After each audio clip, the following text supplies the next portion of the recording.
Alright.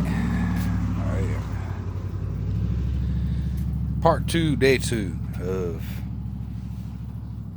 changing out an entire swing bar on the 1999 Buick Lesabre. And I figured I'd make my own video because it seemed like all the other videos online do not sort of give the whole gist of what you gotta do, per se, to take off a broken sway bar and put on a new one. Good reason. They don't tell you exactly what the hell you gotta do to just sort of wing it, and that's why the videos be so short. Well, I'm gonna let you know. Fuck GMC. Fuck a Buick, because damn it, when I tell you, you gotta take off. And my bad that I don't even know how to damn switch this damn thing around.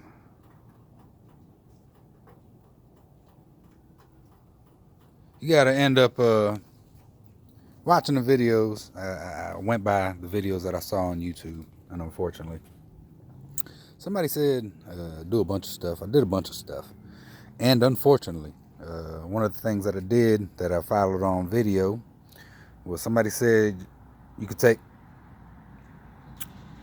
the tie rod off.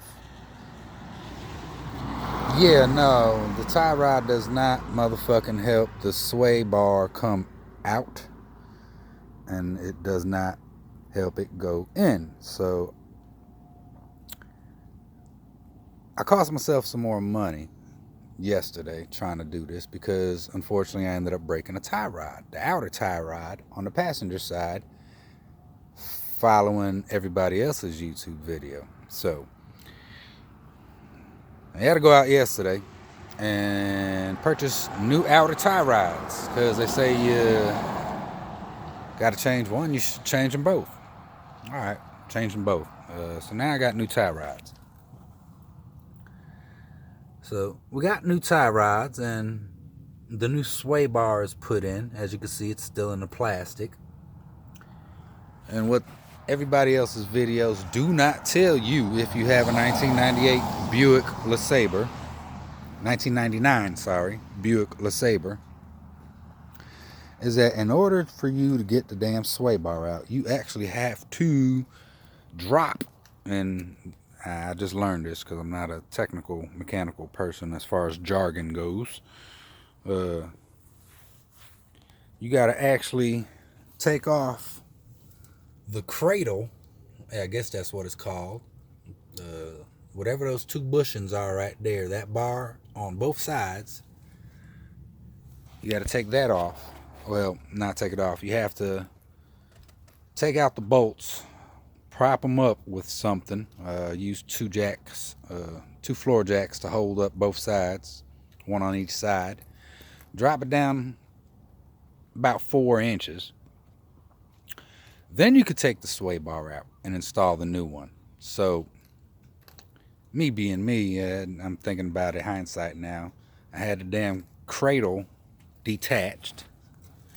I should have put some new damn bushings on it, but the bushings aren't that bad. I mean, 20 years old, give or take, you know. They're not causing me an issue, but I had them off. So maybe I should have put some new ones on, but I wasn't about to go buy some new ones because I'm about fed up with this damn sway bar issue on this Buick. So as you can see, it's still on stands because it started raining. But the hard part is out the way. The primary part that pissed me off is out the way. The old one is out. And matter of fact, here goes the old one. So, and as you can see, this is where it busted. So the old one is out because you have to detach the cradle arms, or cradles, whatever the hell you want to call it. You have to detach those while having them propped up about 4 inches, give or take. We dropped it down pretty low just so we could stop I had a friend and his dad come through and help me out. I appreciate them hell of a lot because I don't know what the hell I'm doing. And I was stuck between a rock and a hard place, and I'm surprised I got the damn tie rods on, the outer tie rods on my damn self. But again, that's by watching other people's YouTube videos. So, you know, hopefully I did that shit halfway decent so I can make it to a freaking mechanic tomorrow, being the 24th. Hopefully somebody's open. And then Tuesday is Christmas. If not, I might have to wait till Wednesday so I can get in alignment. But the 1999 Buick Lesabre model POS changing out a sway bar, and I wasn't thinking about making a video because damn it, it's cold out here and my battery life on this phone, it's been being sucked dry, unfortunately. So while we were doing it, I didn't make any video about it. But again, if you're going to change out your sway bar on a 1999 Buick Lesabre model POS, you have to detach the cradle. If you know, if you're a mechanic, you know what it is. I'm just going by what the hell I know or what I was told. That's what it's called. It's called a cradle. You have to detach them. It's 4 bolts.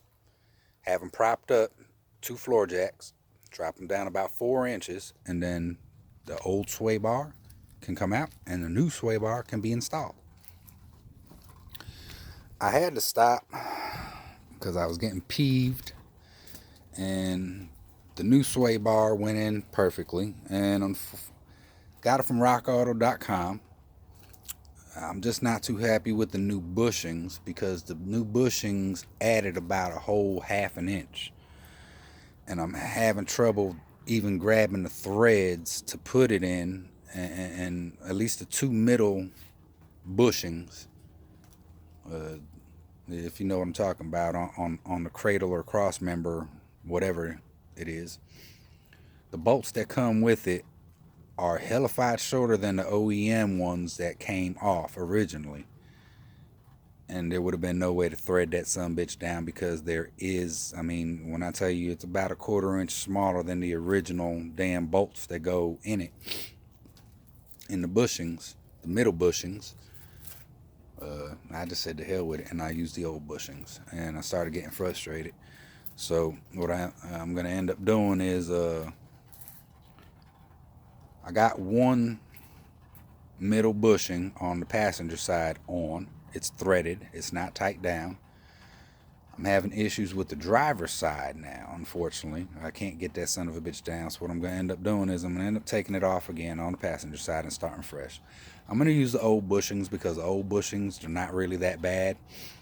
And it'll give me a 1/2 inch, 1/4 inch, 1/2 inch space to get these damn bolts threaded down and attach the sway bar back on. So that's what I'm going to end up doing. I took a break because I was getting pissed off, and I can't work when I'm mad because I'm not a mechanic, and I don't like not knowing shit and not knowing how to do shit.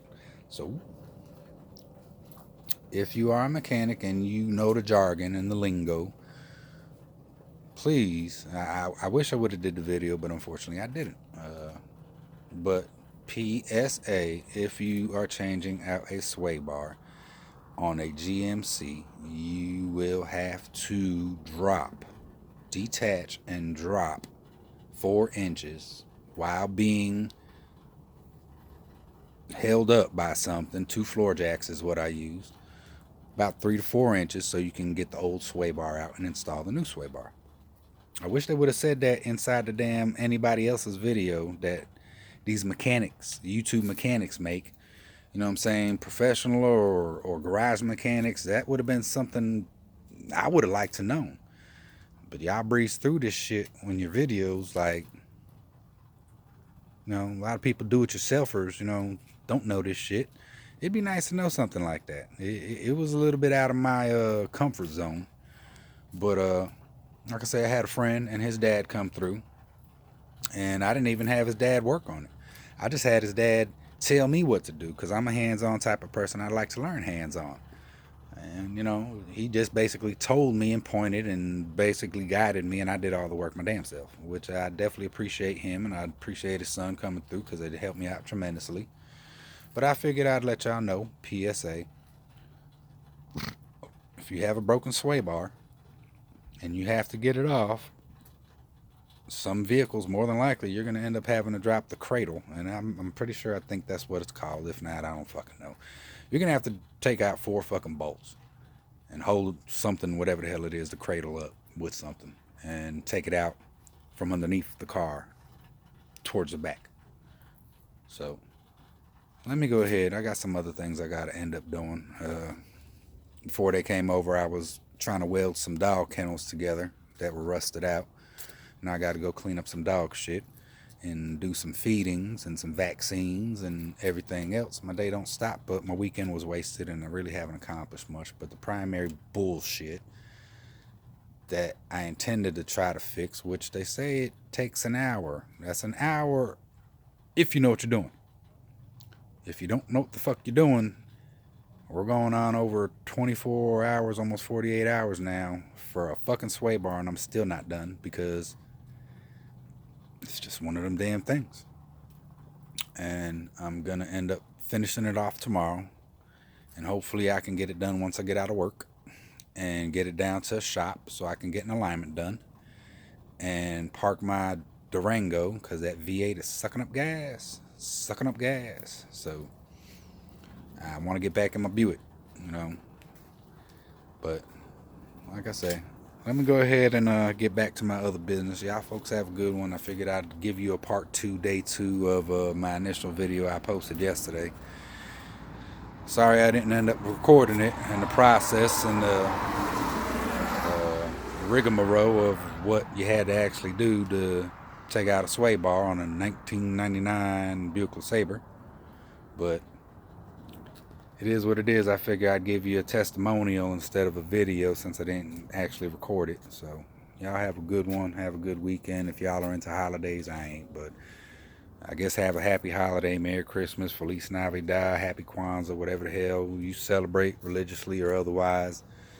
Just spend it with your family. That's all it's about. Fuck corporations. Fuck buying gifts. Fuck making another man rich and you going in the poorhouse and into debt. Whatever you do, you got to do for self, and whatever you do, make sure your family's is your number one priority.